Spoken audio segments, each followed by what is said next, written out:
Hey, what is going on, everyone? So today, what I want to talk about is how my fitness goals have changed over the last 10 years from when I was a single 25-year-old guy to now I'm a 35-year-old man who is married with 3 kids. And I was thinking about this topic this week because I feel like since we've had a third kid, my time has been significantly slashed yet again. And it's forced me to figure things out yet again. And I just want to document what I'm currently doing. I by no means have this figured out. I just want to share what I'm doing on my journey because I know that the majority of people who are listening to this podcast or this episode are busy working professionals who are also parents. So, for those who don't know who I am, my name is Luke Briggs. I'm the owner of the Total Life Fitness Academy, where we specialize in helping parents and busy professionals lose body fat, build muscle, and have more energy. I've been a coach for about 11 years, and I've worked with nearly 3,000 clients. So, again, I do not have this figured out.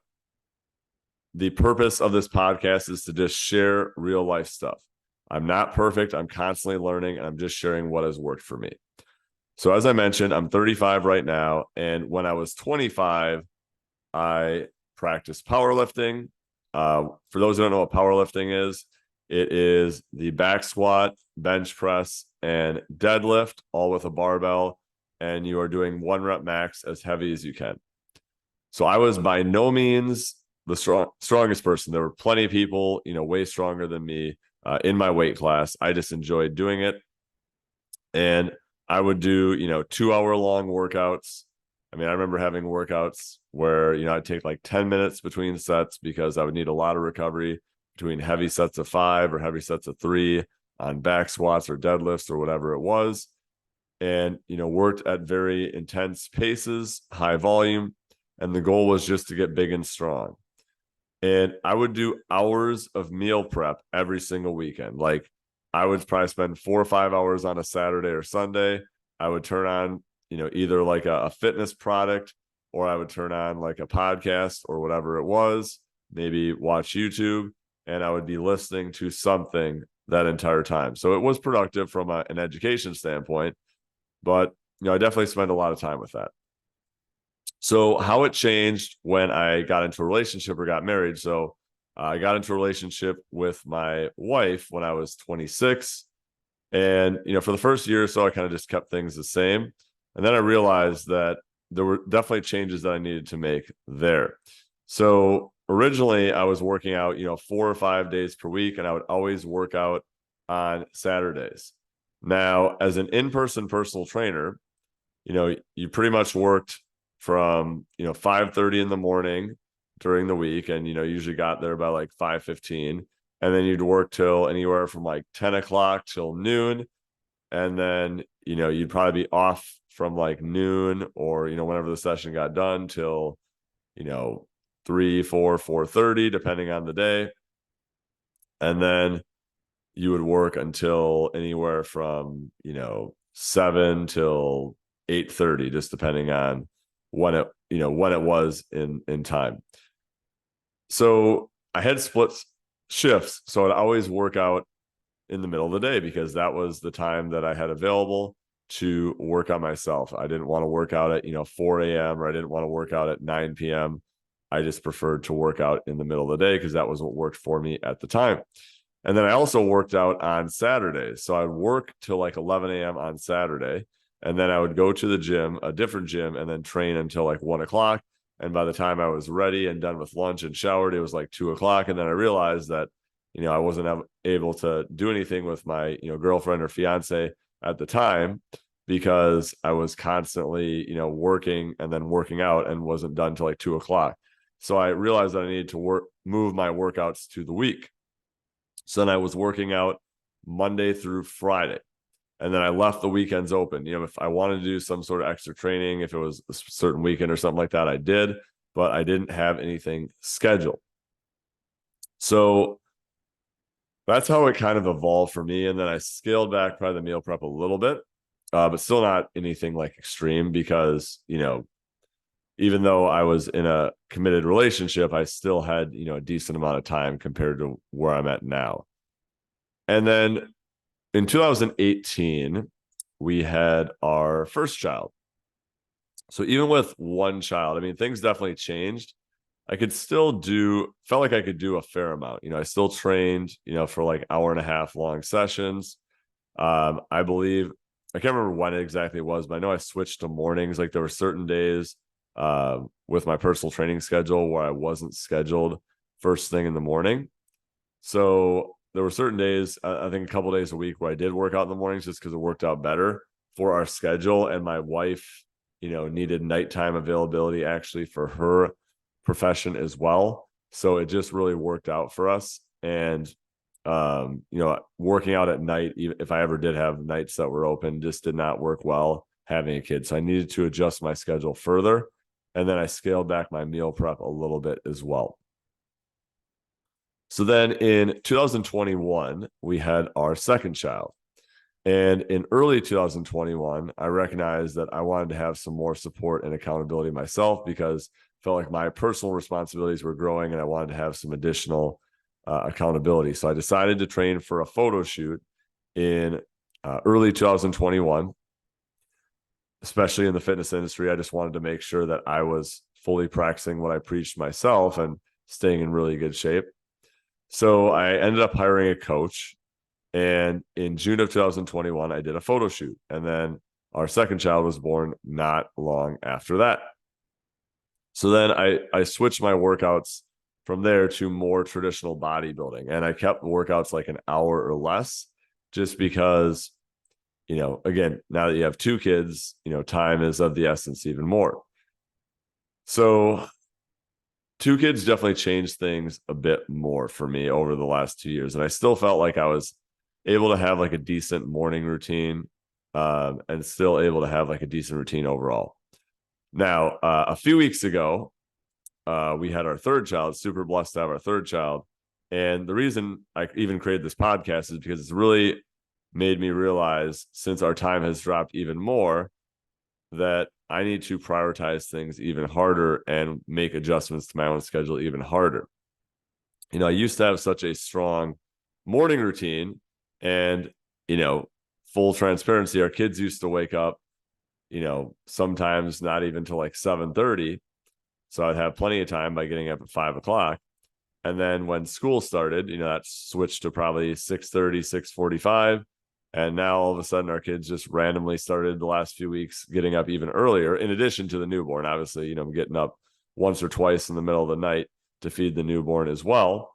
But our kids are also, getting up earlier, our older kids, not that they're old, but our kids who are older than our newborn.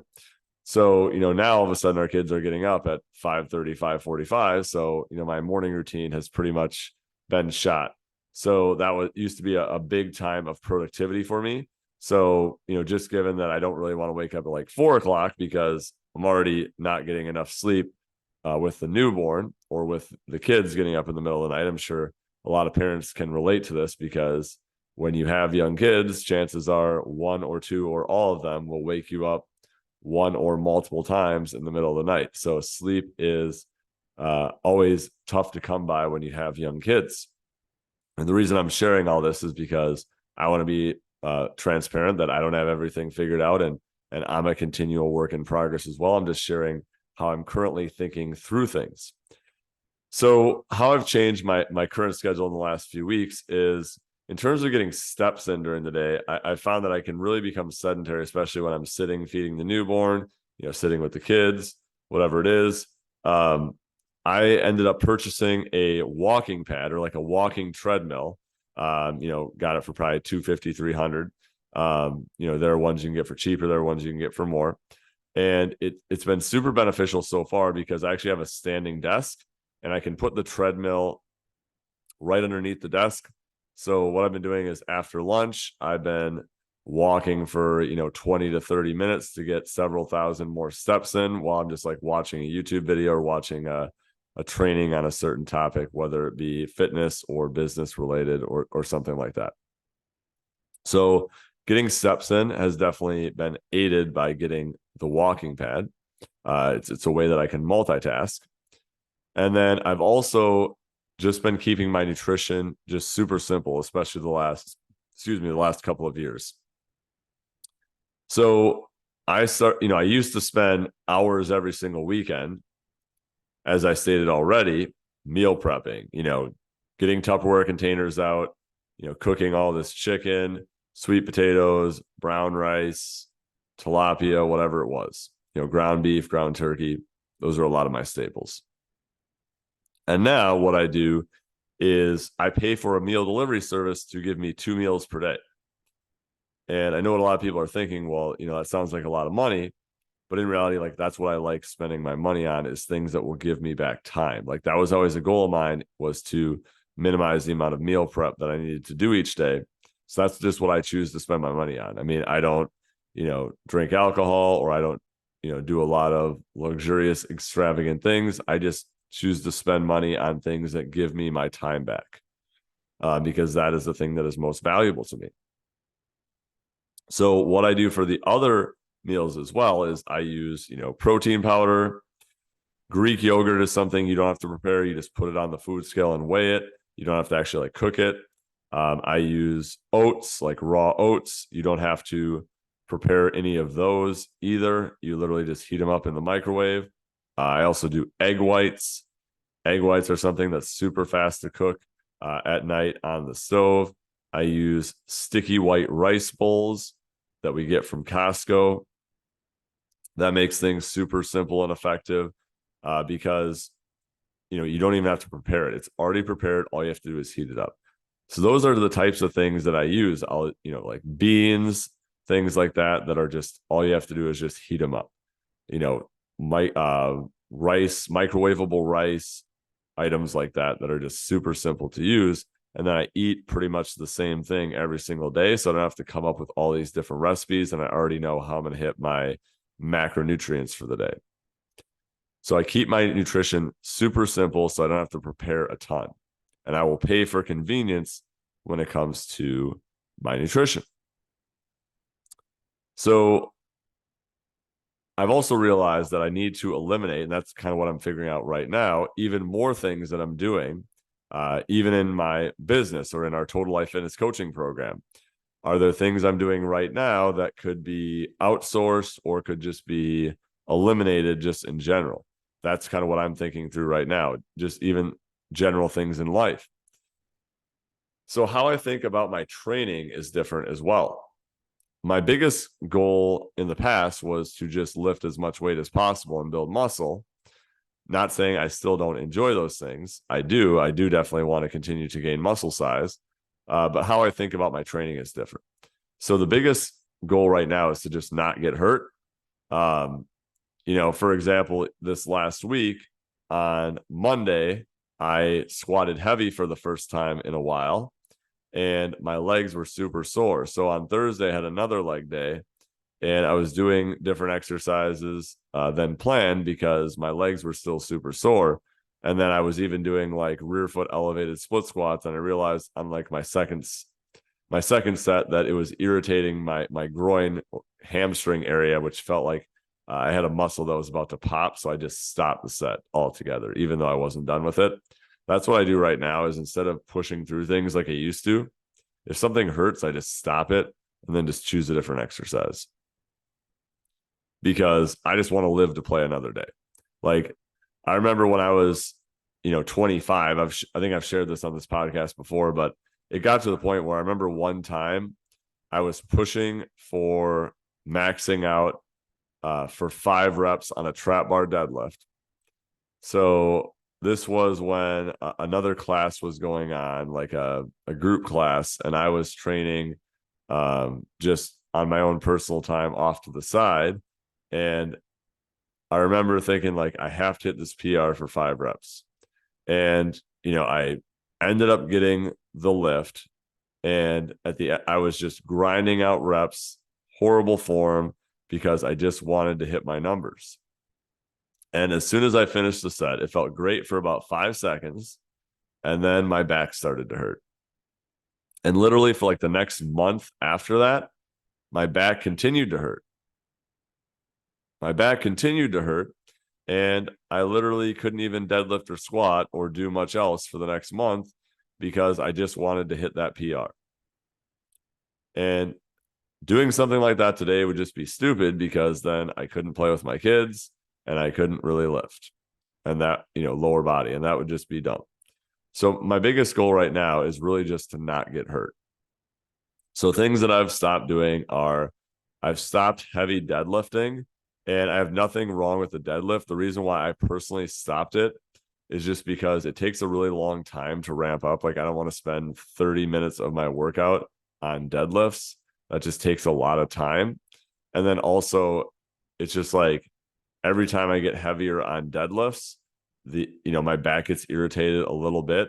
And I tend to let my ego get in the way a lot of times and just be like, oh, I don't want to be a pansy, only deadlifting 225. I used to be able to deadlift, 500. I got to work up to that. Right. So I need to, part of it is just my ego gets in the way, and I'll fully admit that. So I don't heavy deadlift anymore. I don't heavy back squat that much anymore, even though I just did this past week. I do a lot more machines and dumbbells. In our home gym, we have, cable machine. We have like leg press, hack squat machine. We have, different machines like that. And it works better on my joints. I go a little bit lighter. I focus more on the tension, the feeling the muscles, and I tweak things way, way less frequently than I used to. And not saying like I never ever tweak anything, but as soon as something, hurts, I just stop, right? And my body feels a lot better as a result. And I feel prepared to do more things more often, whether it be, shooting baskets at the park or running around with my kids, kicking the soccer ball, whatever it is. So what I think about now with my training is how can I get the most volume in the shortest amount of time? So for me, that's more like doing in the 10 to 15 rep range versus like the 1 to 5 rep range, because if I do lifts in the 1 to 5 rep range with heavier barbells, that taxes my central nervous system a lot more, and it requires a lot more recovery between sets. So I'm not able to get in as much volume or in terms of like total sets throughout my training session if I want to keep the workouts to under an hour. Because right now, if I were to do like 2-hour workouts in the middle of the day, plus then I'm showering and eating after that, I mean, that turns into, 2.5 to 3 hours in the middle of the day. And as I just mentioned, I'm already not getting a lot done in the morning right now. So if I basically have from like 9 to 5 and I'm spending 3 of those hours, eating and training, then I basically have 5 hours to work. And that's not enough time to get everything done that I want to get done for the business. So that's why, for me, I've focused on cutting back my time in my training. So how I follow my nutrition, as I mentioned previously, is different as well. I just pick foods that require very minimal preparation. And how I think about my lifestyle is different as well. It was the middle of 2020. I've always been a huge fan of Precision Nutrition and Dr. John Berardi. When I was first studying fitness back in like 2011, Precision Nutrition was like the first nutrition website that I found, or blog that I found, or information that I found even on nutrition. And it was just always resonated with me. So in mid 2020, Dr. John Berardi, who was the founder of Precision Nutrition, wrote this great book called Change Maker. Now, it was written specifically for health and fitness professionals, but it's really valuable for anyone. And he had this chapter on like time management or productivity. And I think obviously I've heard this said before, but just the timing of it was really on point for me. And he talked about how he would identify what his top priorities were and then just say no to everything else. And I think the reason why it resonated with me is because his top 3 priorities were literally my top 3 priorities. They were his own personal health routines, his family, and his business. And he basically said that anything else that's asked of him that does not directly impact one of those 3 things is a no for now. And that really stuck with me. I'm like, how many things outside of these things that are actually important to me am I saying yes to right now? Like I was in book clubs, I was in like extra fantasy sports leagues, I was in, like extra, recreational sports leagues, like all these different other things, or other hobbies that I was attempting to have. And I'm not saying like you can't have hobbies, but it's just like if I wanted to excel in those three areas of my life, how was I going to do that if I was constantly saying yes to everything else and not giving myself ample time to focus on what I wanted to focus on? So I learned that I needed to say no to most things. So once I had identified those top three priorities in my life, it allowed me to understand what I could say yes to and what I said no to. Because that was something that I used to really struggle with, is how do I determine whether to say yes or no if someone asked me to do something? And now it's very simple. If it's going to affect consistently one of those three things, it's a no. It's simply a no. And I've turned down being in fantasy sports leagues, rec leagues, book clubs, whatever it is. I've turned those down because it's not going to help me impact people better in our business or with, their fitness or lifestyle. It's not going to help me get more time for my own personal health routines. And it is not going to give me more time with my family. So it is a no for now. And that's why, like, now I even have a home gym, because now, it saves me time of even going to the gym. And I still like going to the gym from time to time, but if I can save myself 20 to 30 minutes of drive time, that saves me time as well. So like I was saying before, like I will always pay for anything right now that will save me time, that I can get back to focus on one of those three things. Whether that's, having someone to mow my lawn, or mow our lawn, having someone to prep meals, like a meal delivery service, having someone to fix things. Like, for example, in our gym, there were numerous things to install, and, a couple of them were, hundreds of dollars that we're paying someone to install them. But if I were to attempt to do them myself, I'd probably do them wrong anyways, or it would take me forever to figure them out. And I might still do it wrong and have to hire someone anyways. So why not just hire someone in the first place to be able to do it, to save myself time? So that's how I think about time at this point. And transparently, it's something that I'm still thinking about even right now as I'm recording this podcast, is what can I do to be more efficient with my time? Because time is the most scarce resource at this time. So my fitness goals and my fitness routines have evolved so much in the past 10 years, since I was a single 25-year-old guy to now being 35, married with 3 kids. And I know 10 years from now, it'll be even different. I'm sure my time will be even more limited, because our kids will have sporting events. We'll be constantly, lugging them around everywhere. I mean, obviously they'll probably be more independent in doing a lot of the day-to-day things, but time and schedule will change then as well. So it's just something that I'm always figuring out as well. And I've just found that one thing that's been really effective for me has been really identifying what my priorities are. What are the things that I need to say yes to right now? And what are the things that I need to say no to right now? And we have a lot of people who come into our program whose kids are a little bit older now, and they're like, hey, I haven't made myself as much of a priority now. Now that I have more time, I'm ready to make myself a priority again. Because, you have different priorities at different stages of life. And no answer is right or wrong in terms of what a priority should be. But, we all go through different stages of life. And I just recognize that, we love having a family. We love having our kids, love being in shape, love having a business that can impact people. And those are really the priorities for me right now. So I don't want to be doing things that are going to take away from those right now. So I have to make everything else as efficient as possible. So hopefully this has been helpful for you. I'm just thinking through and talking through what I've been thinking about in my life right now. If you have any questions on anything, feel free to reach out, send me a message on social media. All my links are below. If you want to join our free Wisconsin Fitness and Nutrition Facebook group, click the link below. We have guides, over 100 recipes with protein snacks and shakes that are under 500 calories that are super simple to make, especially if you're a busy parent or professional. They come in handy. We keep things simple and effective here at Total Life Fitness. Until next time, we'll chat soon.